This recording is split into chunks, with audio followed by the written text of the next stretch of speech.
All right, guys, special video today. You're not going to want to miss out because it's all about buying in today's markets. I know it's, buying's become a series of steps, which I preach to everyone. When you are buying in most markets, whether in the US or in Canada, we're going to get into it. Stay tuned, coming up next.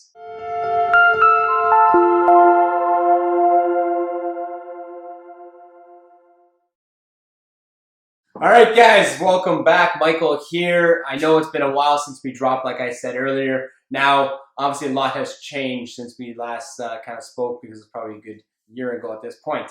I've just been busy. That's the root of it. Just been actively helping many buyers and sellers, also growing my own portfolio, taking advantage of thriving markets, which brings us to today's special video. Buying in today's market. And this applies to anyone, whether US or Canada. I'm relating this to obviously our market here in Toronto and the surrounding markets, also Hamilton, which I've been actively buying. Anyone who follows me or knows me knows I preach that market all day because it is the most undervalued market in the GTA. Now, anytime I'm speaking with first-time home buyers or anyone that is looking to get into the market that hasn't been obviously buying in a while, again, this concept is something that I preach. And it's, again, buying's become a series of steps for many. And most people, for the most part, like people that have bought before, see the potential that real estate has and how fast wealth can be created. We're in a forever low inventory situation when we look at the greater Toronto markets because, again, it really comes down on the big spectrum of Canada. When you have two major markets, Vancouver and Toronto, that people want to move to and live to, both these markets are limited to land. Obviously, in Ontario, we have the escarpment that the government does not allow developers to build on. When you're restricting land, obviously, if the demand exceeds that demand or that supply, that's where you get prices continue to rise. Which, for the most part, I tell everyone when you're looking at these markets, they're forever renter cities for most. Buying is always going to be essentially for the more wealthier people. If you do not take advantage and strategically move into the market, again, you'll be priced out. I see it happen all the time. So anytime I'm sitting down with, again, first-time home buyers or anybody, I preach buying's become a series of steps. Where your first home that you buy may not be your dream home, but we're going to get you there. And it all comes down to finding out a budget to work with and move from there. Now, today is a special video because I actually have a great example that, again, can actually show you exactly what you can do by just buying and moving and trading up. Now, I preach to everyone, don't ever sell your real estate. The wealth's in the long run of holding on to it. But having said that, again, not everyone's capable of holding on to everything, refinancing, and buying another piece of real estate. So often for your personal primary residence, you got to kind of buy and trade up and work your way into a more desirable area. Now, for the most part, I usually show a lot of live examples with my own properties when I'm speaking with new clients, new buyers. But today, this is a really good example of some clients of mine that, again, took advantage and maybe even learned this along the way of just maybe buying something that they didn't realize what they're buying at the time and making a game plan from there. So this is a real life example out of the Hamilton market. So price points for anyone watching the GTA, they're probably saying, well, there's nothing like that in the GTA. Again, price points will be much different for your local market depending on where you're buying. And even across Canada or in the US, again, you got to relate the information, not the specific numbers, because again, the numbers that we're going to be talking about today in terms of Toronto's market are unrealistic, to say the least. Okay, so to start off, I met my clients just last year, so I wasn't in the beginning of their process with this, which is okay because, again, they took advantage. They found something they liked, quickly bought a piece of real estate, which was not ideal for them. They're a young family looking to obviously grow and have an asset. They ended up buying, and I'm going to keep the property addresses out of this for privacy reasons, but I'll talk about actual what they bought for. So they ended up buying their first property in end of June in 2017, spent a whopping $139,500 for a 2-bedroom, 1 washroom, 650 square foot condo. Now, I don't have too many pictures of the inside, but essentially not the oldest building in the world. Hamilton is notorious for some definitely old real estate. But this one only, under 15 years. So not too old, but definitely not updated. So when they bought it, I don't have too many pictures of it. But again, needed some work to say the least. Now, moving forward, what happened with this property is once they did buy it, they quickly realized, obviously with the price being, quite low. Anyone who follows the GTA and Hamilton markets, that's still a very cheap property for virtually 3 years ago. And they quickly learned that they may have made a big mistake buying into this property. Had a lot of issues with the condo board and stuff like that. So their game plan changed right away to maybe we should, fix it up and just get rid of it and find a better property. So they ended up selling a year later. And I'll show you some pictures, essentially for $210,000. And as you can see, the pictures remodeled, brand new kitchen with a huge countertop, stone, stainless steel appliances, washer and dryer built in there, flooring, paint. Again, pretty much everything was remodeled in it. Now, keep in mind, the square footage wasn't major, so I can't see them, throwing a lot of money in it. And again, probably handled a lot of this stuff themselves. And ended up selling it for $210,000, made some good money there. Now, obviously, had some closing costs and all that. They rolled that money into their next property. So after that, they ended up buying into essentially a detached home that was located in the north end of Hamilton, which is in the central part of Hamilton, which is very, for the most part, undesirable for many. It's in the industrial sector. So Hamilton's notorious. You could have a factory on a residential street. This property, as you can see from the pictures, same type of square footage, not much, 600. Has parking, but it's located between two properties. Very, very small footprint. When you looked at it, again, they paid $212,000. Inside, not too bad, right? Compared to, it looked like they didn't need to do too much work with this one. Obviously, could use a facelift for the most part, but again, a good starting point. And in their case, it was a huge step up from what they were used to. Now, the property was only a 1-bedroom and a den, very small square footage, actually smaller than their apartment that they moved from. But the lot was nice. It was 22 by 104. And again, a step up. A little bit more money, of course, but than their first purchase. But again, they made money on that last purchase. Now, here's where I came into the picture, and I got to meet my wonderful clients. And essentially, when I met them, we went over some comparables since they originally bought in June of 2018. They now were looking to sell this. It was fall of 2019. So they're going on a 1-year basis, probably because of the mortgage. They've locked in. They don't want to pay fees and all that.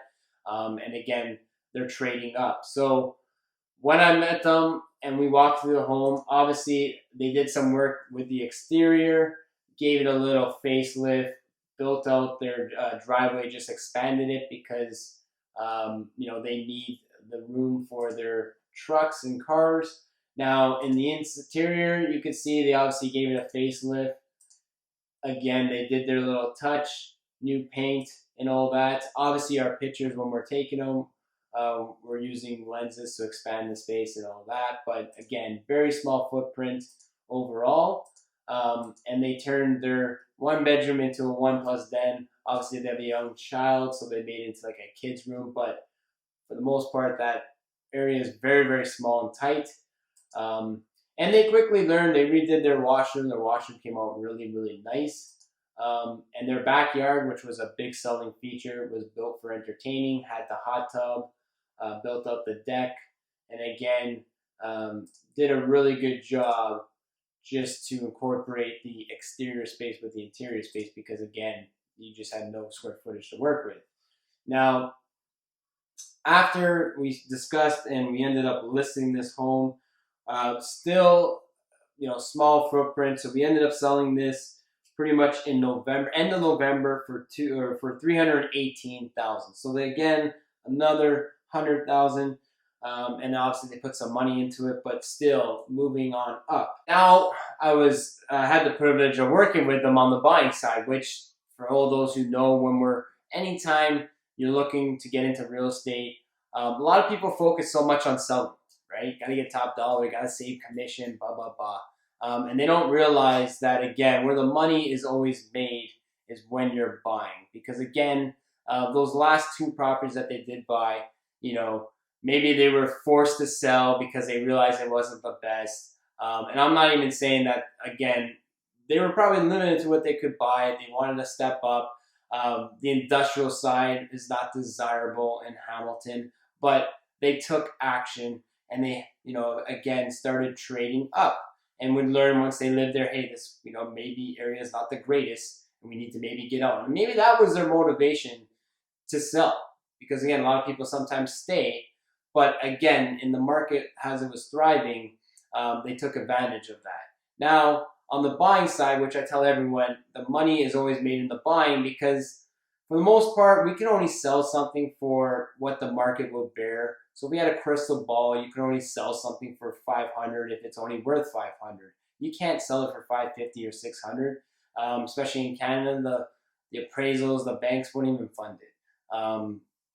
So again, but could you get property for that's worth 500 for 450? Absolutely, and that comes down to moving fast, negotiating, and finding the value, and realizing the value over somebody else, or getting them to sell you something that's underpriced. Now, what we started doing is we definitely wanted to get out of the industrial side, and again, our budget was limited because we wanted to play within our means, which basically was around mid threes. Obviously, they've done really well.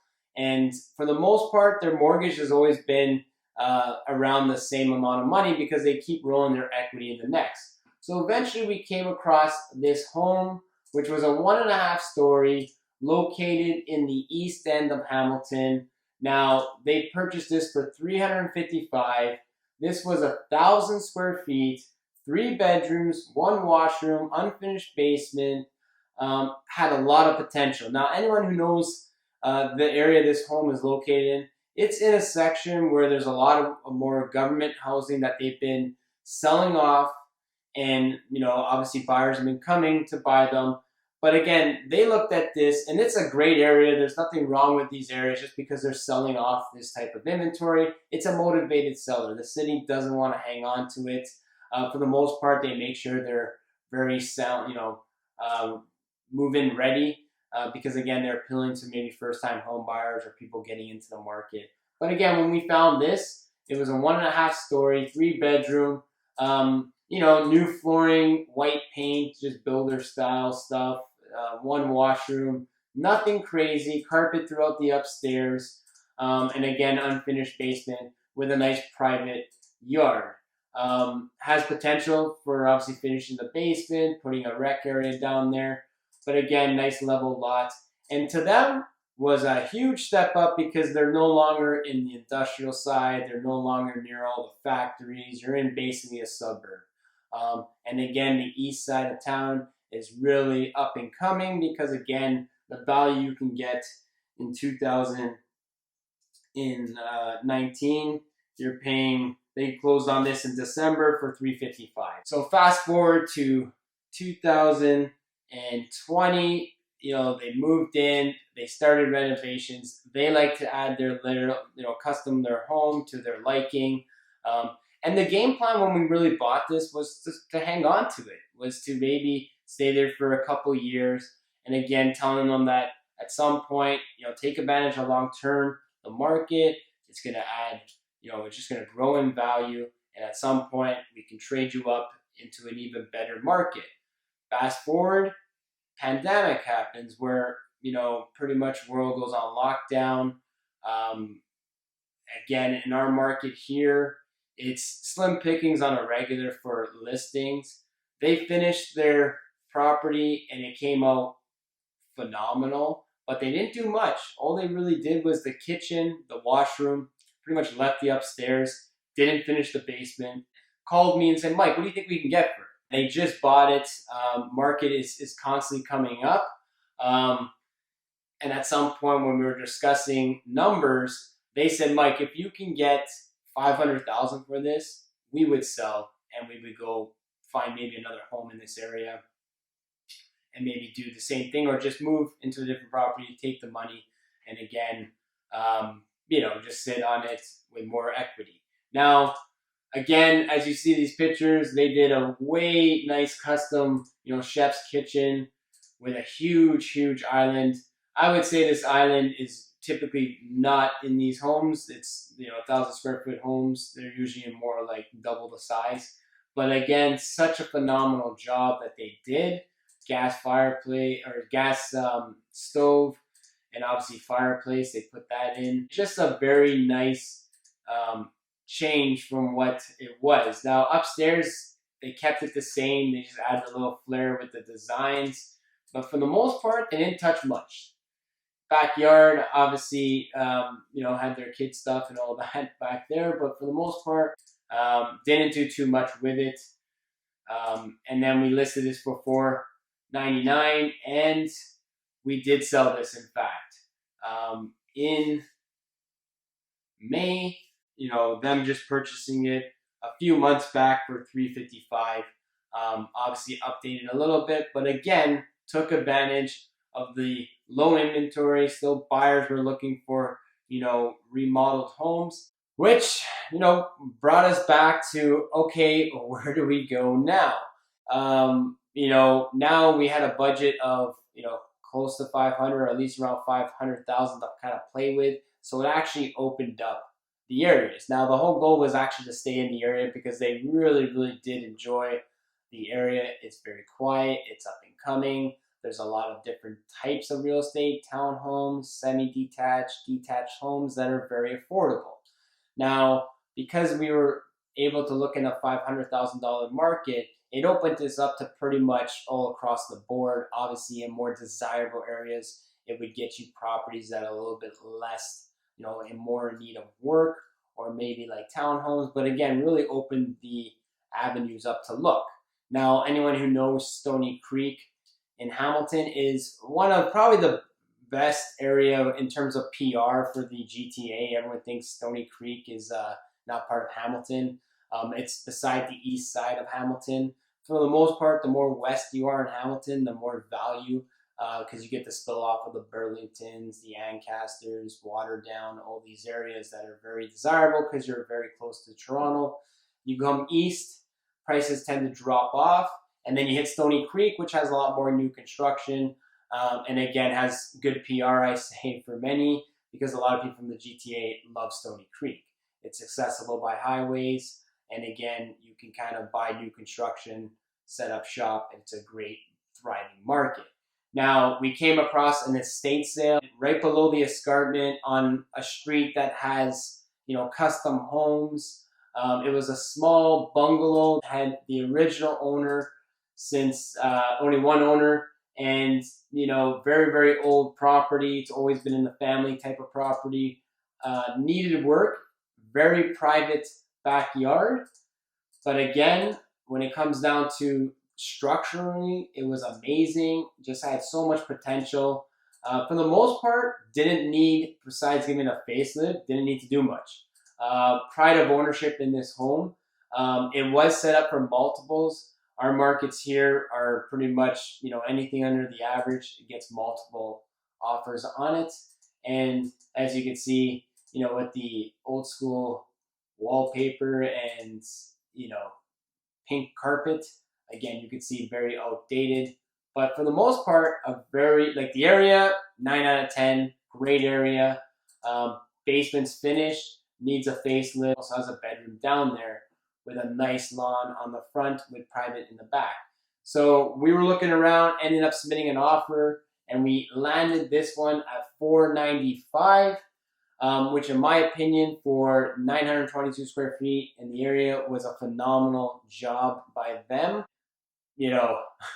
Who knows, but I told them, this property, the area, you just don't, trade up. This is an area you trade into. And again, if you fix this up after updating the kitchen, washrooms, and all that, you're looking at, mid sixes, could kick the door down into the sevens. Who knows what they'll be doing, but their game plan right now is to move in and do absolutely nothing, enjoy the piece of real estate, maybe update it next year, and who knows what's going to happen next. So there you have it, guys. That is a real life example of what a family's done since 2017 and now, where since their second property, they virtually have had the same mortgage, and they just traded up multiple times to get from one of the worst places in purchases that they did in the beginning just to get started to a very highly desirable, where, in the long run, they're just going to be reaping the benefits of eventually making those strategic moves. Understanding this and applying it to your market could be the difference of owning a piece of real estate or being priced out of the market. At times, we know that first home may not be the most desirable home or your main choice. Understanding buying is a series of steps now, again, will still get you there. And faster than sometimes, I don't think you can really go any faster than this example. And again, prove me wrong. I see it all the time, even myself, when I'm buying stuff, how fast the market's growing. Take advantage of this because one day you're just going to be maybe, priced out. And I say, when there's beachfront property for sale, you definitely want to buy it because one day it's not for sale. And what I mean by beachfront, that's just premium A or very up and coming areas. And one day not being for sale is everything's always for sale. It's just at some point the cost is just out of everyone's grasp, and it's only for the super rich. So again, take advantage when you see this. Work with a local expert. Utilize these steps in your market, guys. I'd love to hear your thoughts on this. Like, comment, share, and we'll catch you on the next one. If you like this video and you want more content, guys, definitely like it because again, that gives me some feedback. If you can leave a comment, again, just gives me that fuel to keep on doing more. I'm going to try to get back into it and free up some of my time to do so because I do know you guys appreciate it. I'm looking forward to hearing from you guys. We'll catch you on the next one. Take care.